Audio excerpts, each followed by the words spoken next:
Shout out guys ng ating 4-blade blender. Ito po ay yung kaya ko po nilagyan ng part 2 kasi po doon sa part 1 hindi ko po alam kung paano i-assemble. Masyado pong tatagal kung pag-aaralan pa, kaya ngayon po ay alam ko na kung paano siya i-assemble. Dumating po itong parcel na ito dito ay kalas-kalas, yan, ganyan, pyesa-pyesa po, ayan. Ngayon po ay alam ko na po kung paano siya i-assemble na po. Ito po yung pinaka blade niya, 4 ang blade po niya, yan. Yan po ang una nating ilalagay doon sa ilalim, yan, yan.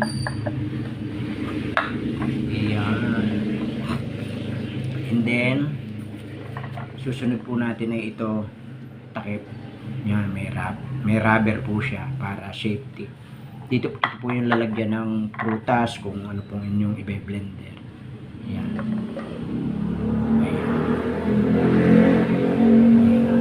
And then saka natin ilalagay itong kanyang power supply.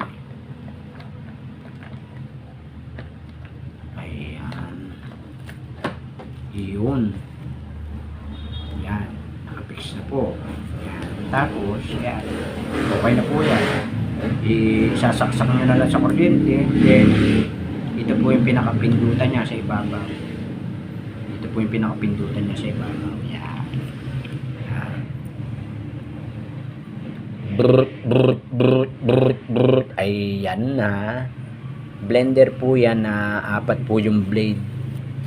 Ayan, 4 po yung blade niyan. Kaya po ako umorder niyan kasi nga po ay meron po siyang kasamang yung pong list, yung listahan po ng mga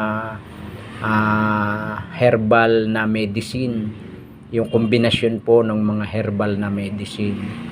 Kaya po ako umorder niyan para po humaba ang buhay. Yan, mga herbal medicine po kagaya po ng malunggay, talbos ng sili, talbos ng kamote, kung paano po i-mix at kung paano po titimplahin. Ayan, kaya po ako bumili niyan.